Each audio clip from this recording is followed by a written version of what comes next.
Good morning po mga ka-friendships! Welcome back po sa ating YouTube channel. Kamusta po kayong lahat?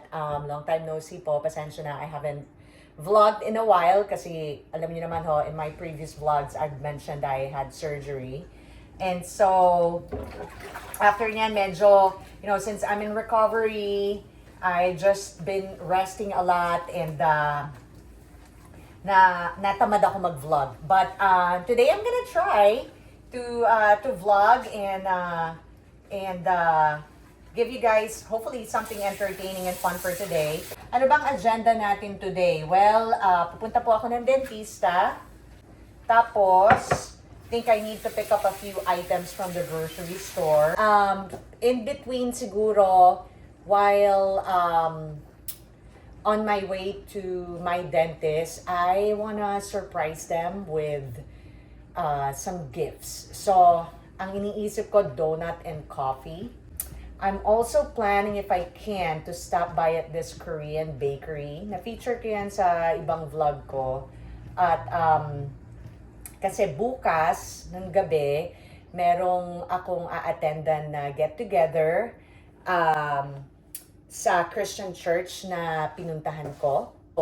Anyways, tomorrow is the first event na a-attendan ko. So, Friday night, meron silang board game night sa church. So, I think they will be providing pizza. I don't know kung ano pa. So, I'm thinking, pupunta ako sa Korean bakery and then I'll just pick up cake. Alright guys, let's go. The sun is out actually and ang weather dito at the moment is actually pretty mild. It's definitely springtime pero nasa beginning part kami ng spring. So, I think, was it just the other day na based on calendar, officially spring. But as you can see, I have my top on and then ito nagdala lang ako ng hoodie. And feels like enough. I'm not really cold. But parang siguro sa Pilipinas kung madedescribe ko, para bang bagyo na Tagaytay. Para kang pumasok sa air-conditioned room. So, this is nice. Okay, so tara na. Magmaneho na tayo. Before tayo magpunta sa Beacon Dental, we'll stop by at Tim Hortons to buy them a dozen of donuts. Okay, let's go. Alright guys, we're obviously about to make a left here and ang first stop natin ay Tim Hortons donut and coffee shop. And if I am not mistaken, ang Tim Hortons ay Canadian company. So, parang siya yung competition ng Dunkin' Donuts. Ayan, gas station. And then right after the gas station, I have my pharmacy, Walgreens. And then this is a fellowship church. I tried that church, but it wasn't for me. It's okay. And then we're approaching itong Tim Hortons. So you can drive through, but I'd like to go inside to pick up. Maliit lang yung dental place. So, I mean, I'm guesstimating there's probably, 8 of them there.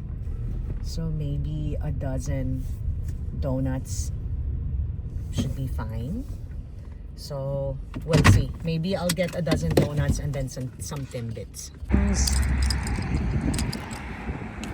So, yan siya. And I think, let's see, a dozen donuts, $19, $19.99, almost $20. And I think I'll just make them choose for me. Sila nang bahala. Sabi ko siya na lang ang pumili. So, ito yung mga merch. And then there's an area where you can sit. If you want to bring your laptop and work here. Guys, got the donuts. Diba? It's funny because, wait lang. I'm bringing sugary dessert to the dental place. you know, and I hope hindi sila diet mode. But it's okay. Minsan, even if you're diet mode, kung may magdala ng donut sa office nyo, minsan okay nga yun eh, di ba? Kasi sometimes you don't really want to buy the donut and bring it home kasi umiiwas ka nga, di ba? Pero kung let's say dinala sa office, that's your chance to have some because you can limit the amount of donuts na kakainin nyo. But anyway, I want to show you guys. Sorry, ako lang ang videographer ko. I think you can see. Wait parang na siya. Yan, nagsistart na mag-bud. So, yeah. So, it starts out parang reddish, di ba? Na color. Tapos, it's amazing because after nyan, yun na, sisibol na siya na green na leaves. Okay? So, pag mag-vlog ako ng springtime, pag lumabas na, a lot of times, yung ibang mga puno, muna siya, bud, tapos flower, tapos dahon. Okay, so, ano ba yung sabi ko kay ate, siya na yung pumili ng mga flavor. Sabi niya, are you sure? Oo, kasi sabi ko, hindi naman ako kakain yan. Ay! Wait lang Wait. Man of truth. So, ayan siya. Okay. Oh, natakam naman ako bigla. Maybe I'll have one later. Hindi ko pwedeng uuwi sa bahay to kasi yung asawa ko, my goodness. Sweet tooth. Kakainin niya talaga to. Hindi naman lahat in one sitting, but siguro kung uwi ko to throughout the day, kung hindi siya magkocontrol ng sarili niya, baka maka-apat throughout the day. But anyways, okay. Tayo maglakbay na. Let's go! Guys, we have arrived. So kung makikita nyo tong strip mall. I don't know if you call it strip mall, but you know what I mean. Itong isang buong area na to, may dermatologist, may orthodontics, and then my dental place, and then dun sa kabila naman merong eye doctor. So that's good. Magkakatabi na yung mga establishments na may similarity. Guys, so nagpunta ako dito kasi pinikap ko yung aking partial. So yan, dito na tayo sa Yoon's Bakery. And then, pakita ko sa inyo yung mga cakes. Ang gaganda.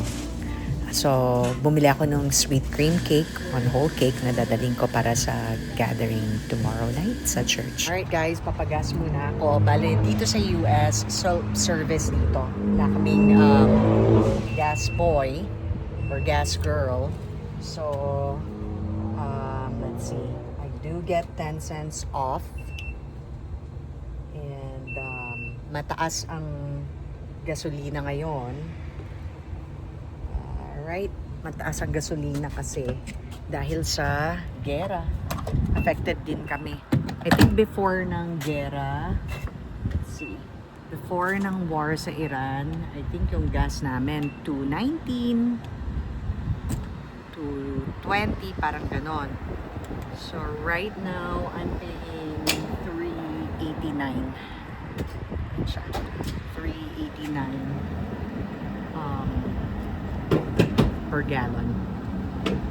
Okay? So, pasok muna tayo dito sa loob. Yep, so, I picked up the cake. Hindi na ako nag-vlog kasi maliit lang yung space. Na-mention ko na sa inyo dati yan. Mahihain ako mag-vlog. And even dun sa loob ng dental office, hindi ko na kinuna ng video when I handed them the donuts kasi hindi ko naman alam kung okay lang sa mga nagtatrabaho doon kung masama sila sa video. So, I hope you understand. Kaya yon. Pero they were so thankful and I can tell na excited sila. And then, okay, wait lang kasi tapos na. Okay guys, so yeah, as I was saying, I picked up the cake from Yoon's. Nag-drop off tayo ng donuts sa dentista.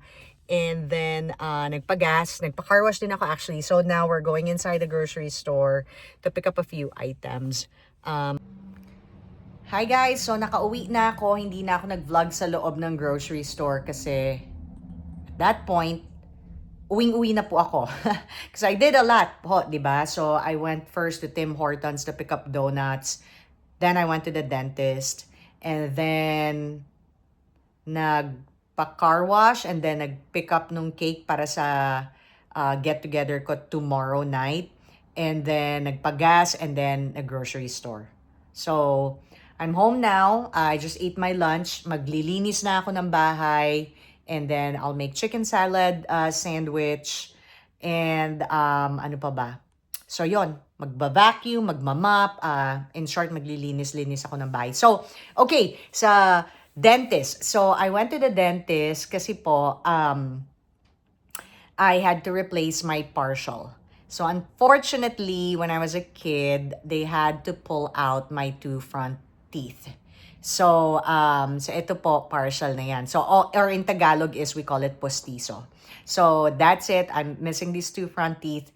So, usually, I will get it done normally sa Pilipinas. Kasi taga Manila po ako. And then, we're not very far away from yung University Belt. Jump po sa may, sa may recto ba? No, I think I'm getting this wrong. Basta yung University Belt, yung, ano ba yon, yung school ng dentistry. Alam nyo na yon kung saan yon. So, it's so convenient kasi magkakatabi yung mga gumagawa ng denture. So, yun yung maganda. Tapos sobrang mura na. I think ang equivalent sa dollars, yung binabayad namin is like about $50.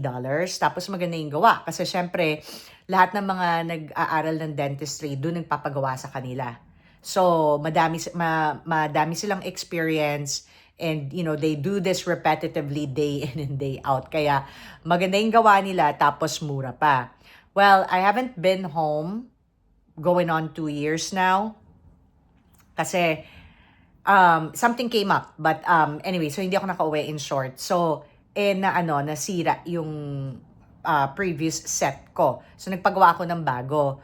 So, ang binayad ko dito sa partial na ito, itong 2 front teeth na ito, is $1,000. And this is, I have dental insurance, but I'm not sure. I have to double check the paperwork. It doesn't sound like covered ng insurance. Or kung meron man discounted because my insurance. But anyway, so ang binayad ko 1,000. Laki ng difference, diba? So kaya nga the perfect way to do it is kung makakauwi ka ng Pilipinas, I think most of us, we get it done there. Kasi imagine mo, $50 sa Pilipinas, tapos dito $1,000, diba? There you go. So anyway, yung next na mga video clips na mapapanood nyo was from yesterday. So, ayoko kasi masayang yung mga video clips pero hindi ko natapos yung pagpa-vlog ko yesterday. But I went to my salon, I went to visit my friend's coffee shop, and then nadaanan ko din yung dating cosmetology school ko. So I don't want to waste those video clips. So I'll just throw it in here. And labo-labo na. And I hope, you know, ma-enjoy nyo pa rin at ma-entertain kayo. So, watch this. Hello mga ka-friendships! Kamusta po sa inyong lahat? Welcome back po sa ating YouTube channel. Naku, pasensya na ho, ang tagal ko pong hindi nakapag-upload. Kasi naman ho, alam niyo na, I just had a surgery. So, ako po ay parang tinamad at nasa pahinga mode. Kaya hindi po ako nakakapag-vlog. But as you can see, today nandito po ako sa loob ng aking hair salon studio. Let's see. It's been 22 days since the last time po akong nandito nag-work. Today, officially, it's 20 days post-op. So it's been 20 days since my surgery. I'm feeling great. Hopefully, you can say that I'm looking great as well. So ito, I just brought flowers. Gusto ko lang kong bisitahin ang aking hair salon. Kamusta naman ang aking kwarto. So, like I said, I brought some fresh flowers. Ay, makikita nyo, lanta na. It's okay. It looks okay, even dry. Pero, I just wanna come here and, yeah, bisitahin ang aking hair salon. Okay guys, so ito yung aking simpleng flower arrangement. So right there. So, and then may isa na naglagay ako dito. Kasakitan nyo dito, from dito sa pinto. Ito yung nakikitang view. So, I wanna make sure meron ding flowers dito. Sabi nung coworker ko, nung kapitbahay ko, bakit may flower, ba't nagdala ka pa ng fresh flowers, wala naman tao sa sa studio mo. Bakit ba gusto ko, di ba? Kanya-kanyang trip yan. Siyempre, kahit hindi pa naman ako babalik sa work in another, parang 3 more weeks, di ba? Gusto ko naman, inaalagaan yung space mo, mahal mo yung space mo, di ba? So, at saka I believe in like yung energy ng room ko, 'di ba? So gusto ko ma-feel na may love, my positivity, my beauty, my life, Kasi kita nyo wala namang bintana dito sa sa studio ko, 'di ba? So I want to make sure that I bring something na may buhay, like yung flowers, 'di ba? Hindi puro mga plastic yun nandito. So, guys, dadaanan natin yung beauty school kung saan ako nag-aral ng cosmetology school. Ayan siya. Makikita niyo yung sign na Douglas J. Yeah, I used to be in Aveda school, but now it's not exclusive Aveda school anymore. That's where I went to school. Hello mga friendships. So, nandito na tayo ngayon sa coffee shop ng aking client. Ang pangalan niya si Lina. So, client ko siya dati, college kid lang siya, and now may-ari na siya ng coffee shop. So, it's a Vietnamese coffee shop. Ito ginawa niya ako ng traditional Vietnamese coffee. So, it's basically strong, dark coffee with condensed milk. It's iced. Masarap siya. And then sa harap ko is yung school kung saan ako nag-attend ng beauty school. Alright guys, I'm here at Unity and I ordered traditional Vietnamese coffee. It's basically a strong coffee with condensed milk, and this is soft serve mango ice cream. It's very good. So ayan mga ka-friendship. So sa likod ko, yan Douglas J. Aveda School. Diyan ako nag-aral ng cosmetology school. And 15 months akong pumasok sa eskwelahan na yan. And then behind me, yung public parking na yan, dyan ako. 5 days a week after work, didiretso ako from my office job. Tapos, ayan sa likod ko makikita nyo yung katabi ng may M, yung Douglas J, yan yung school ko. So, brings back a lot of memories. So I think ako ay magla-lunch. So I'm walking back to the parking lot and then punta tayo doon sa favorite ko na Korean Japanese restaurant. Okay, so ito stomping ground ko to for like 15 months habang ako ay nag-aaral sa Douglas J. Aveda School. Okay, so ito yung parking and then dito, again, regular ako nagpa-park dito. I remember paying $35 a month. Kasi mas mura kung magbayad ka ng monthly kesa daily. So yun lang. Dami kong adventure today, diba? So ayan na. Dito na yung kotse ko. And then let's meet sa restaurant. Alright, there you have it. Thank you once again for watching. Like, share, and subscribe. And as always, I like hearing from you guys. Kung meron kayong comment or tanong or suggestion for, a vlog that you want me to make or to cover, just let me know po. Once again, salamat po sa panonood nyo at pagpalain po kayo ng Diyos at wag ho kayo makalimot magdasal. Thank you po. Bye-bye!